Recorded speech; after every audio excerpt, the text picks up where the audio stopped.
கேள்வி என்கிட்ட கேட்கணும்னா கேளு.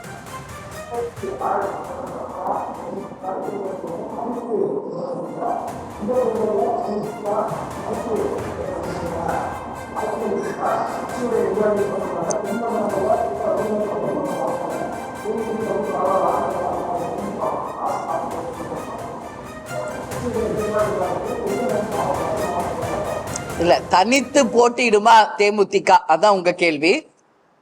தமிழ்நாட்டில் தனித்து தேர்தல் களத்தில் இறக்க முடியும் என்பதை நிரூபித்தவர் கேப்டன் அவர்கள். அதை முன்னுதாரணமாக கொண்டு இன்னைக்கு சகோதரர் சீமான் அவர்கள் இருக்காங்க. விஜய் அவர் நிலைப்பாடை இனிமே தெரிவிக்கணும். அதனால இனிமேல நாங்க தனித்து போட்டியா கூட்டணி அமைத்து போட்டியா அப்படிங்கறத இன்னைக்கு இப்பவே நான் சொல்ல முடியாது. நிச்சயமாக தனித்து போட்டியா அப்படின்றதற்கான கேள்விக்கு காலம்தான் பதில் சொல்லும். எனவே நிச்சயமாக அதற்கான சந்தர்ப்பம் வந்தால் அதுக்கு ஒண்ணு நாங்க பயப்படக்கூடியவர்களோ சளைக்கக்கூடியவர்களோ கிடையாது தேசிய முற்போக்கு திராவிட கழகம்.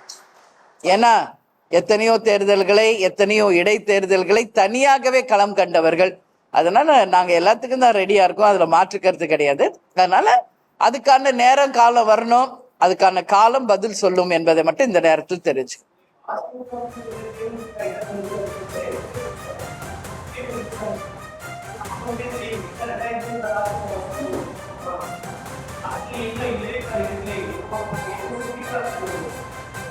இல்ல, அதிமுக அவங்க கருத்து சொல்லியிருக்காங்க, அதை நாங்கள் வரவேற்கிறோம். ஏன்னா 2026 ராஜ்யசபா சீட் தரப்படும் என்பதை அவங்க தான் அறிவிச்சிருக்காங்க. இது நான் ஏற்கனவே எல்லாமே உங்ககிட்ட சொன்னதுதான் திருப்பி எனக்கு சொல்ற மாதிரி இருக்கு. 5 பாராளுமன்ற தொகுதி பொறுப்புகளுக்கு நம்ம அறிவித்த போதே ராஜ்யசபாவும் அறிவிக்கப்பட்ட ஒண்ணுதான். ஆனா வருஷம் அதுல குறிப்பிடவில்லை. அதனால நாங்க அப்பவே கேட்டோம் வருஷம் குறிப்பிடுங்கன்னு. அப்படி வருஷம் குறிப்பிடுவது வழக்கத்தில் இல்லை என்று அண்ணன் எடப்பாடியார் சொன்னார். அதை விட எழுத்துப்பூர்வமான தர்றதை விட என்னுடைய வார்த்தைகள் தான் மிக மிக முக்கியம். ஒரு வார்த்தை கொடுத்தா மாற மாட்டோம் அப்படின்ற உறுதியும் அவர் கொடுத்தார். இப்ப இந்த முறை இல்லை, 2026 ராஜ்யசபா அப்படின்னு சொல்லியிருக்காரு. எல்லா பிரஸ் மீட்லயும் நான் சொல்றதுதான் சொல்றேன், பொறுத்தார் பூமி ஆழ்வார். நிச்சயமாக அதுக்கான காலம் வரும், அதனால வெயிட் பண்ணுங்க.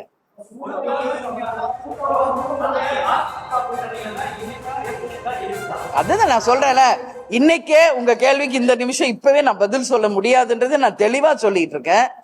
ஏன்னா இப்போ நாங்க 6 மாதம் எங்கள் கட்சி வளர்ச்சி பணிகளை மட்டும்தான் போக்கஸ் பண்றோம்.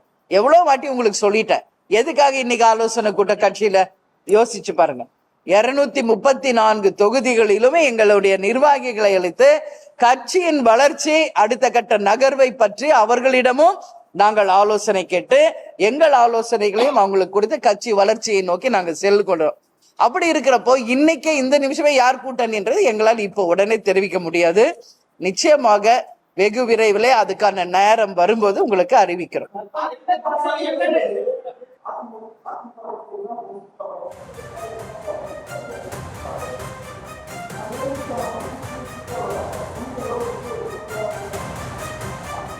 இல்ல, இப்ப அவங்க நிலைப்பாடு அவங்க சொல்லியிருக்காங்கப்பா. தேசிய முற்போக்கு திராவிட கழகத்தினுடைய நிலைப்பாடு நாங்க கொஞ்சம் டைம் எடுத்து சொல்றோங்கிறோம். வேற ஒண்ணும் இல்ல டிஃபரன்ஸ். எல்லாமே இன்னைக்கே இந்த நிமிஷமே சொல்லணும்னு ஒண்ணும் இல்லையே. தேர்தலுக்கு இன்னும் 6-7 மாசம் இருக்கு இல்லையா, டைம் இருக்கு இல்லையா. அது வரைக்கும் எங்க கட்சியை நாங்க வளர்க்கணும், எங்க கட்சி மேல நாங்க போக்கஸ் பண்ணோம், பூத் கமிட்டிகளை அமைக்கணும், தேர்தலுக்கு நாங்க தயாராகணும், இந்த வேலைகள்லாம் இருக்கு இல்லையா. அதிமுக அவங்க நிலைப்பாடை சொல்லியிருக்காங்க, வரவேற்கிறோம். தேமுதிகவின் நிலைப்பாடை நாங்க அறிவிக்க எங்களுக்கு கொஞ்சம் டைம் வேணும், நாங்க கேட்கிறோம். ஆமா, இப்போதைக்கு நாங்க எங்க வேலை தான் பார்த்துக்கிட்டு இருக்கோம். தேசிய முற்போக்கு திராவிட கழகம் எங்கள் கழகத்தினுடைய வேலைகளையும் எங்கள் கழக வளர்ச்சி பணிகளை மட்டுமே போக்கஸ் பண்ணிக்கிட்டு இருக்கோம். ஒரு நிமிஷம், உங்க யூகங்களுக்கு நான் எப்படி பதில் சொல்ல முடியும்? நாங்க எங்கேயாவது யூஸ் பண்ணமா? அப்படி எதுவும் இல்லையே.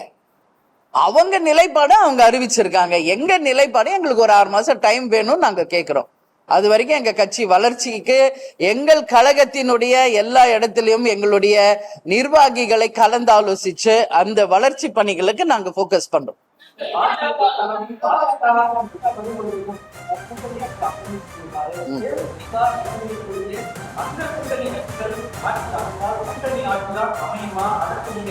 இது 2 நாளைக்கு முன்னாடியே நான் சொல்லிட்டேனே கரூர்லயே.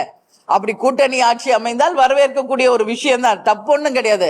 இன்னைக்கு எல்லா மாநிலங்கள்லயும் கூட்டணி ஆட்சி நடக்குது, தப்பு ஒண்ணும் கிடையாது. அப்படி ஒரு சூழ்நிலை வந்தால், கூட்டணி ஆட்சி வந்தால் நல்லது தானே.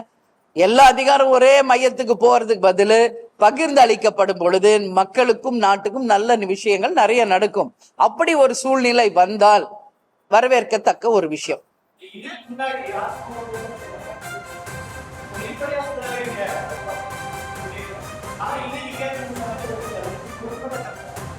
அதுதான் அவர் ஏன் அப்படி சொன்னாருன்றத எனக்கு தெரியல, அது அண்ணன்ட்ட தான் நீங்க கேட்கணும். இது அவர் தான் எழுதி கையெழுத்து போட்டு கொடுத்தாரு. நீங்க அதே திருப்பி திருப்பி கேட்கறதுனால மேபி நாங்க காமிக்க வேண்டி வருமோன்னு கூட நான் யோசிக்கிறேன்.